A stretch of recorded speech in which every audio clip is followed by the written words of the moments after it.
Nostalgia is one of the big growth industries of current times.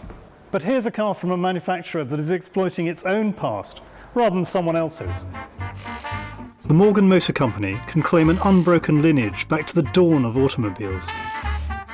The company started out in 1910 making three-wheel cars, with four-wheelers gradually taking over from 1936.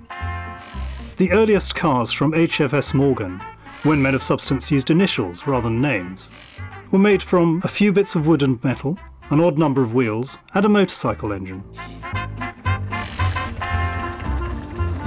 And this, the very latest vehicle from the Morgan Motor Company, more than a century later, is made from a few bits of wood and metal, an odd number of wheels, and a motorcycle engine out the front.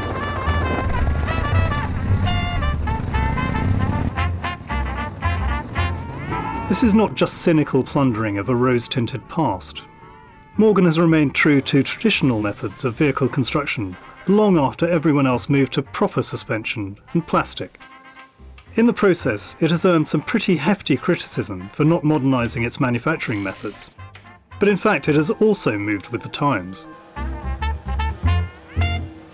This plant in Malvern is where all Morgans have been made, and have been since just after the First World War, when the company made only three-wheelers. Here's a cutting-edge bonded aluminium chassis, and just next door is a traditional steel ladder frame with wooden floorboards. Between all the models, classic and modern, demand is still high, although the gap between ordering a Morgan and taking delivery has fallen from a peak of about 10 years to about 12 months. You were the designer for this car. Tell me about it. Well, this is the new three-wheeler. As you can see, it's a very simple car, but it takes a lot of influence from the traditional car as well. It's got an S&S motorbike engine up front, a lightweight aluminium panel body, sat over a steel chassis, and that's it. And what are the styling influences on it? Well, there's two main influences in the car. Number one, we've got it from the traditional three-wheeler, which was built back in the 20s, and it's taken all those raw elements from that. And number two is aircraft. So we're talking about the simplicity, the lightweightness. When you jump in one of these things, it's a bit like driving a plane on the road. It was a World War I fighter pilot who first said that driving an original Morgan cycle car was as close to flying as you could get on the ground. I'm going to take the current model out to see if that still holds true.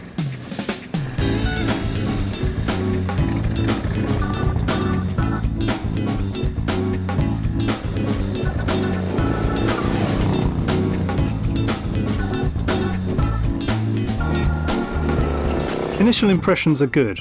It's got an extremely raw edge, and you feel very close to nature. The fact that you can get your thrills at low speed may also talk to the younger, more eco-conscious market that Morgan is trying to capture.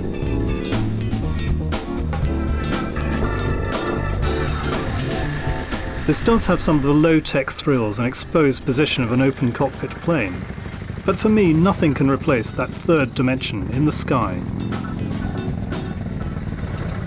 It does have a reverse gear, which is more than some cars with bike engines.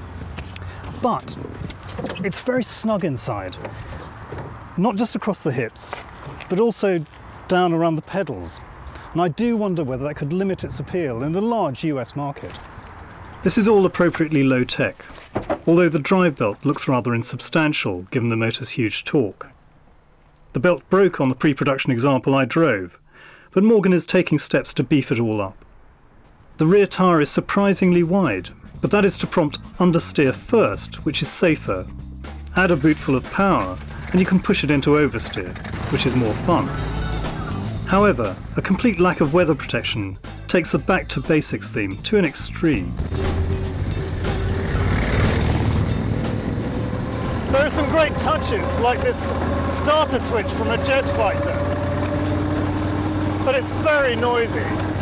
And these fly screens don't do much of a job of diverting the wind blast. But against that, it handles very well, the brakes are good, and it's quirky. I just wouldn't want to travel a long way in this. Ironically, Morgan started making three-wheelers because they were a more affordable option for buyers, and because cycle cars could be driven on either a motorcycle or a car licence. But at nearly £30,000, economy no longer seems to be a driving factor. 500 deposits so far would seem to indicate that the Malvern Company has found the right blend of history and pastiche.